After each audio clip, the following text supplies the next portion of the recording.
Bedtime with Mrs. Honeybee. Today, in the Honeybee neighborhood, we'll be going on an adventure into a new world made of chalk. Have you ever drawn with chalk before? I love chalk. With a little magic, anything that we draw can come to life, right, Mrs. Honeybee? That's right, Melody Bee. We can go anywhere in Chalk World. We're only limited by our imagination. What about this? Whoa, that's a beautiful flower, Melody Bee. But why would you want to visit a flower? You're a bee. You visit flowers every day. I love flowers. It was the first thing I thought of. Here, I'll make a few adjustments. Oh, a bouquet of flowers? Aw, is that for me? Yes, Mrs. Honeybee. You are so sweet, Melody Bee. Thank you, my dear. For this adventure, we're going to be thinking a little bit bigger than flowers. I've got a special idea in mind. All you have to do is close your eyes, get cozy, and listen to the sound of my voice. Mrs. Honeybee will be your guide. Let's begin. You are here, walking down the sidewalk to our house. The sun is shining down on this beautiful afternoon. Take a slow, deep breath in through your nose. Feel your chest and your spirits lift. Then, slowly, breathe all the way out through your mouth. You notice yourself looking down at your feet as you walk today. Right foot, left foot, right foot, left foot. Along the way, under your footsteps, you see something unusual. First, a big yellow happy face with a winking eye. After that, you see a galloping purple unicorn with a rainbow mane and sparkly boots for its hooves. The closer you get to our driveway, the more intricate the images become, until you get all the way to our front porch, where you can hear Mr. Honeybee and Melody Bee in the backyard. Buzz, buzz, buzz. Melody Bee, can you please hold the other side of the tape measure? About here?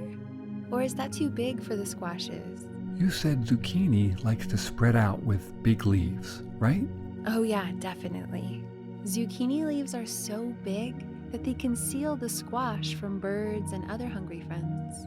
Then this seems like plenty of room. You peek your eyes over the fence and jump up to wave your hand so that they can see you, but they don't. You're taken by surprise when I open the wooden gate. Hello, my little honeybee. Did you see all our chalk art on the driveway?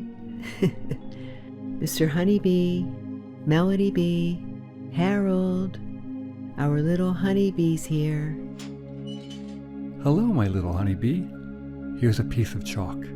Like always, we need your help. Hi! We've learned this afternoon that I am not the best creature to help draw a straight line. I'm excellent at hexagons, but straight lines? No way. Can you help us draw the outlines for our new garden boxes? The zucchini are almost ready to be transplanted. You walk all the way to the garden before Harold finally wakes up from his nap in the sun. When he sees you, he rushes over to you for pets and kisses. He's always so happy to see you, just like we are.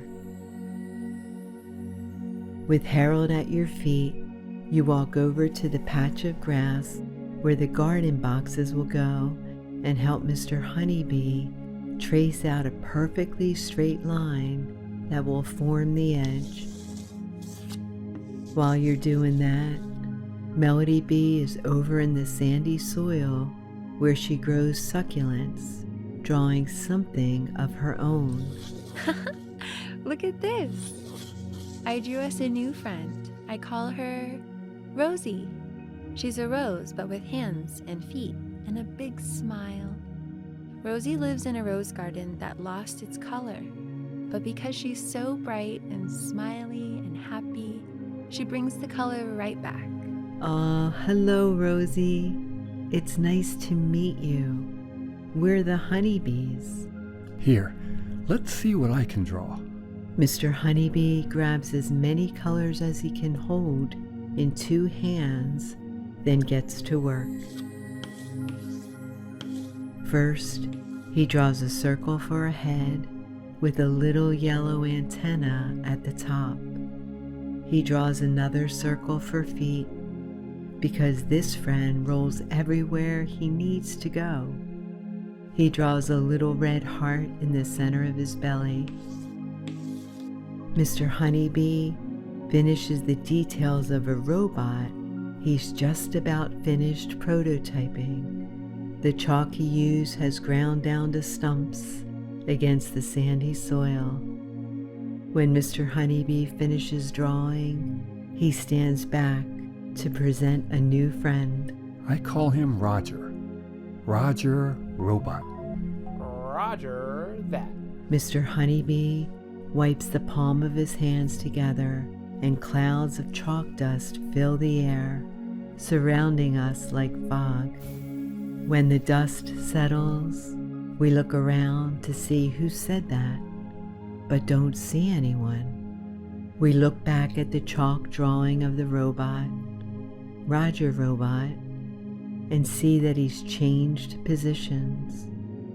Now he's waving and is turned around with his back facing us as if rolling away. Whoa! Did Roger Robot just come to life? Well, the chalk version of him did, somehow.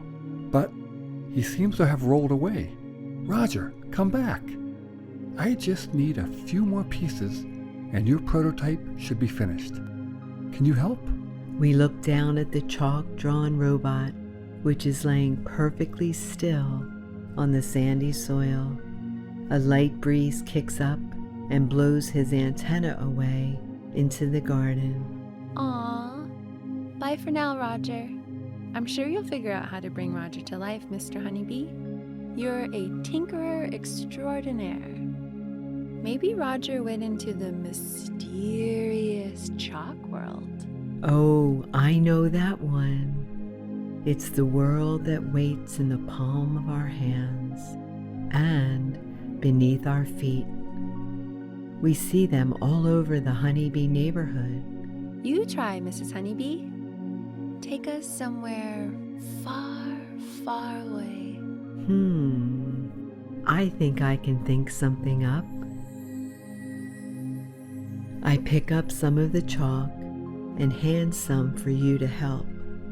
All that's left in big usable pieces is the white chalk. What can we do with white? We get right to work on a new chalk wonderland, and when we finish, we stand up to reveal a lifelike drawing of all 4 of us standing in a cloud world, surrounded by clouds and stars that we cannot see, but know they are there.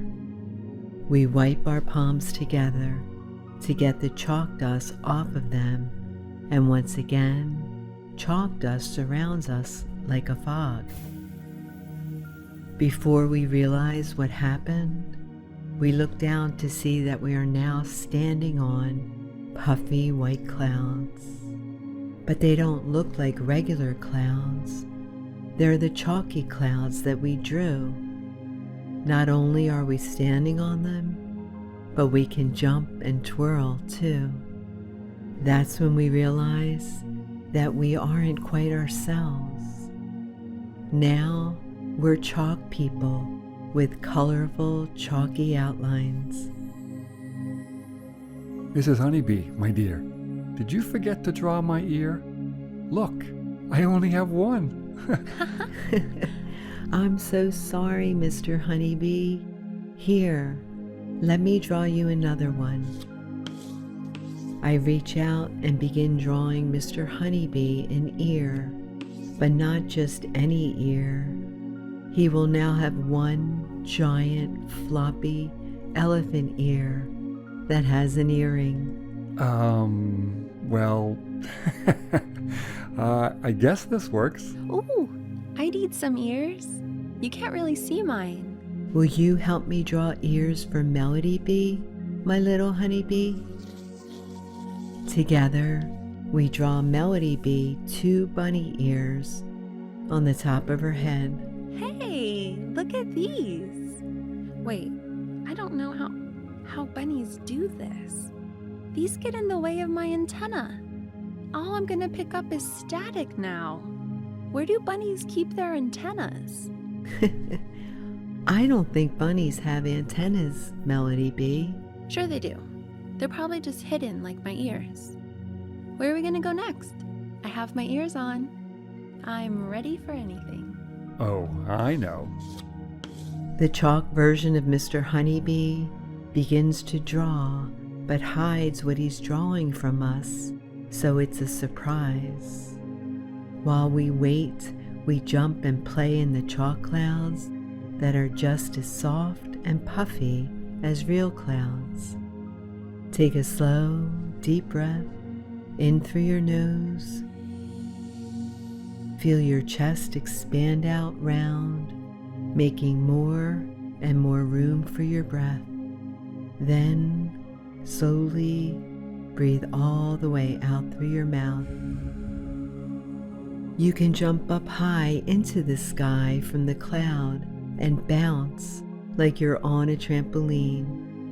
The 3 of us hold our chalky hands out to form a circle, then jump as high as we can. While we're floating, Mr. Honeybee finishes his chalk drawing. Instead of dropping back down into the puffy chalk cloud, we drop down onto a gigantic castle on a grassy hill surrounded by a moat.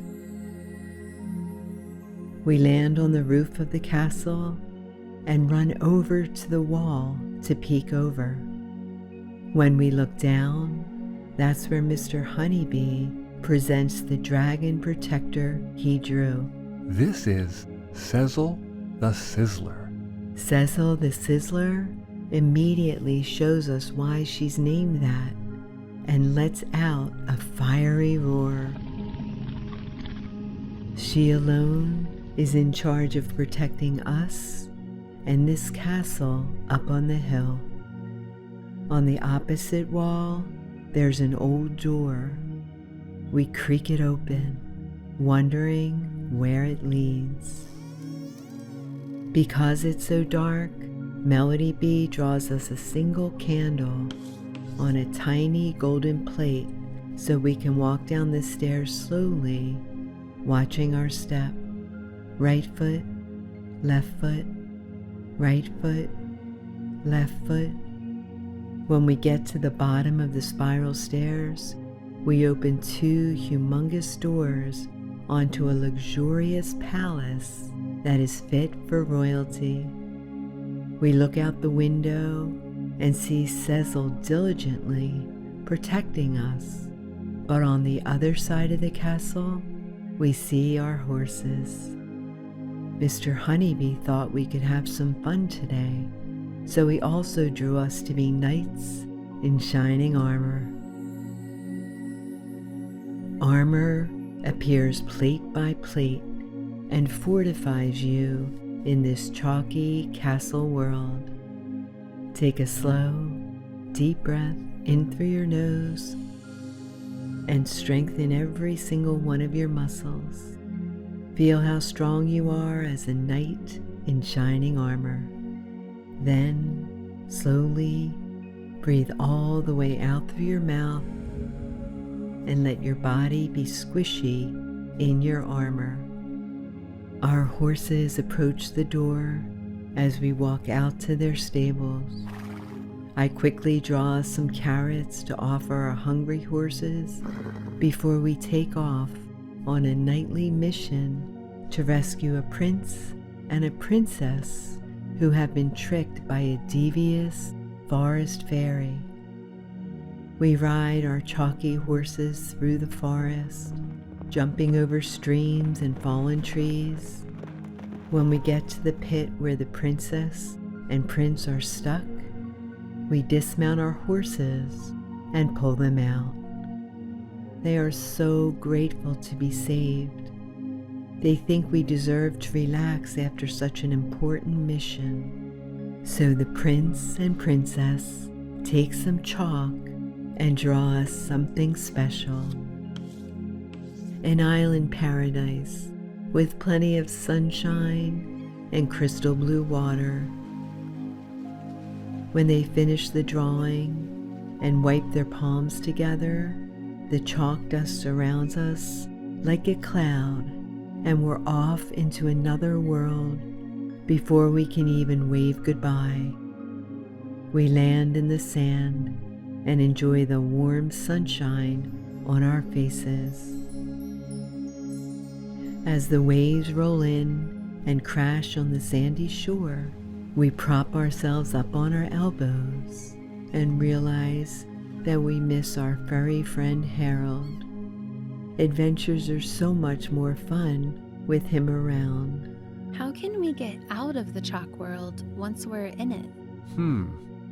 That's a good question. I guess we should have figured that out first. Oh, I think I know how. I get right to work drawing all of us back in the garden in the Honeybee neighborhood where Harold should be waiting for us. In the blink of an eye, we land back on the grassy ground where the new garden boxes will go. The straight line is still drawn out on the grass, and by now, the wind has swept away the other chalky friends. Harold is so excited we're back. Since we had so much fun today, we refresh our chalk and set out to cover the neighborhood sidewalks in delightful pictures for our neighbors to drop into whenever they would like to. We can draw a castle world here, a cloud world 2 streets over, another world that's full of bubbles, and maybe even one that's deep underground with all the lava that will explode out of a volcano. The possibilities are endless, and the more people that walk by, the more their imaginations will add to our pictures. It's the gift that keeps on giving and going and giving. Always remember, Mrs. Honeybee believes in you. You are special and you are loved. I can't wait to see you again.